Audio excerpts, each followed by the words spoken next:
Hi guys, welcome to another episode of INFP Corner. I haven't been here for a while. If my face looks swollen, it's because I just got a wisdom tooth extraction, and also if I talk more weirdly than usual. So my boyfriend is an SJ, so a lot of this might only pertain to SJs, but I'm sure like some of it will pertain to all sensors, but I don't know, maybe if you ask really nicely, Alex might do a video on dating SPs.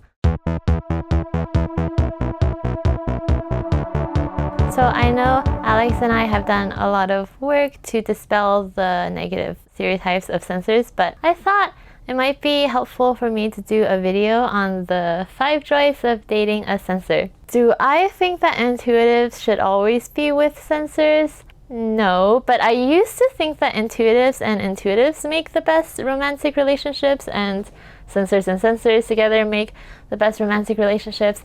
And now I'm not so sure. Of course, I have so many qualities that I like about him, but I'll try to contain it to things that are directly relevant to him being a sensor rather than anything else about his general personality. The first thing, which is very important, is having sensing solutions to intuitive problems. So what does that mean? Basically, a lot of times, intuitives, we have a lot of issues that are issues only because we've overthunk it to be an issue.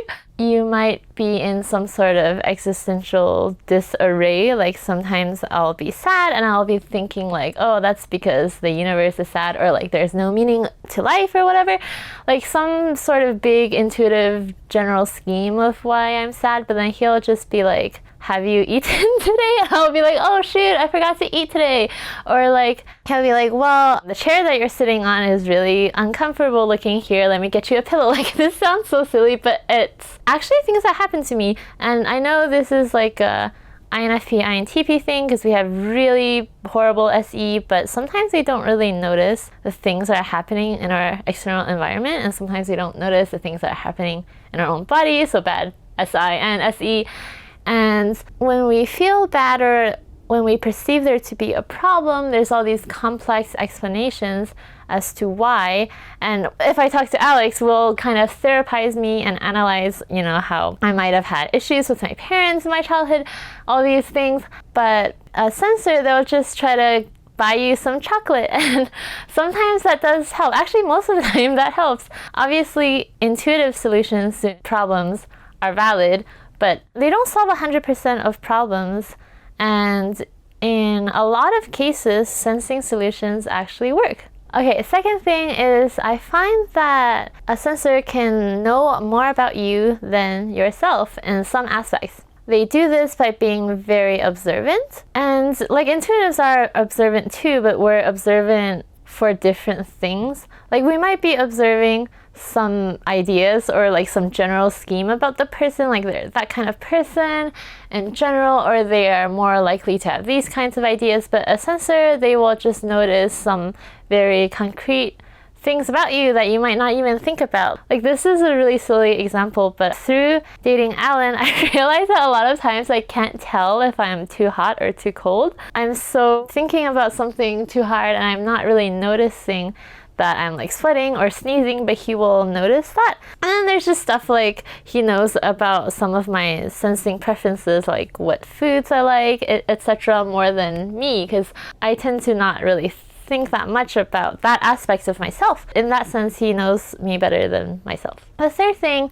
they have more energy for sensing activities. They will manifest concretely in reality all of your ideas, and maybe not all of your ideas, depending on the person, but your ideas and thoughts. A lot of times with intuitive, especially with NE users, I think with NI users is a little bit different, but we NE users get the satisfaction of an idea from thinking of it itself.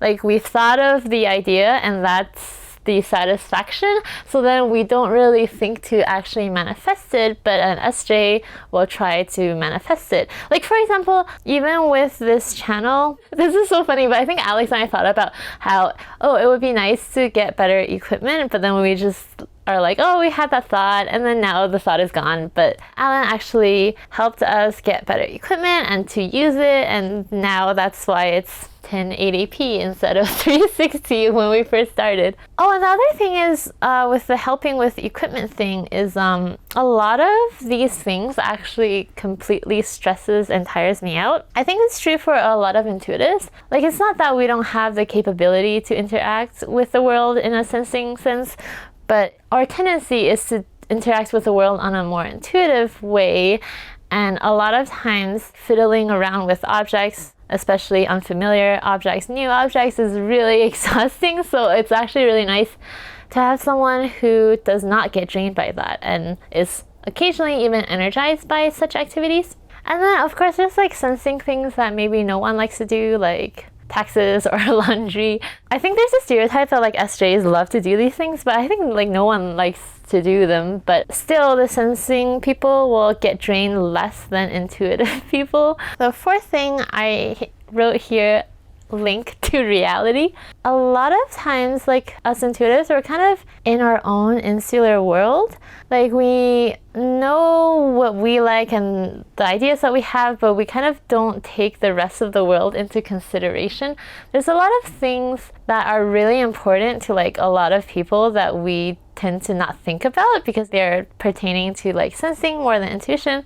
Like, for example, I don't really think about the lighting of this channel like at all, but Alan will think about the lighting of this channel, and it is really important. Like, lighting is important, it's aesthetics, but I tend to not think about that. I think maybe with SE users, like even if they're Heightened users like Alex, they will kind of think about that, but to me, I don't really think about that much. So it's really important to have someone that like brings you down to earth, I guess, and reminds you that the rest of the world do care about these things. Also, a lot of times I feel like my NE will just make me lose touch with reality. Like, I might have some crazy ideas about how my life could go. I think having SJ, they will kind of rein you back to what's practical. Oh yeah, like I think, for example, when I was trying to think about the longevity of this channel, I just did it in an intuitive sense, like, oh, I feel like it's gonna be successful or whatever, but a sensor will actually go and look at the data and like try to find some concrete proof that proves your intuition to be correct or incorrect. The last and final point, which sounds kind of like a contradiction to my previous point, but somehow I think sensors have a great appreciation for intuitives, or like in whimsy as I call it. Yeah, I think any users are a bit weird and quirky and whimsical in their own way. I mean, anyone is, but you know, the specific NE craziness that we're sometimes known for. I think intuitives also appreciate that, but between two intuitives, you can almost have like intuitive exhaustion.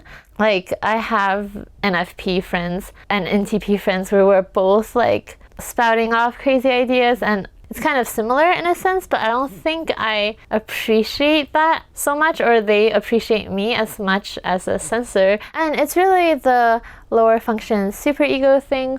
Like, we tend to just really appreciate and even idolize our lower functions. Like, I really, really appreciate SI and TE. So I feel like my NE is actually best appreciated by sensors. Yeah, and I know with like intuitives, you might be communicating maybe on the same wavelength, but I really feel like the most appreciated for the thing that I bring to the relationship when the other person is a sensor, but that's just me personally.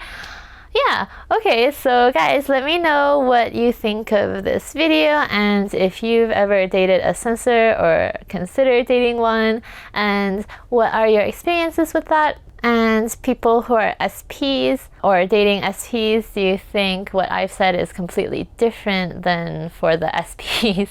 Because I was just talking about one SJ. And if you guys want to be typed by me and Alex, we have a website called cognitive8.com where we type people based on objective metrics. If you like our channel, consider supporting on patreon.com. And as always, thanks so much for watching, and I'll see you next time.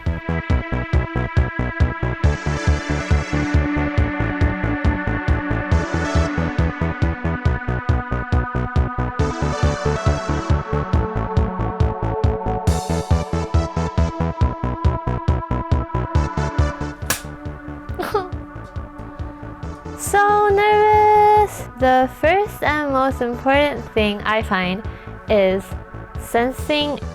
Oh god, no, I don't know. My mind's so blank. Oh my god, my mind is so blank right now. Can't.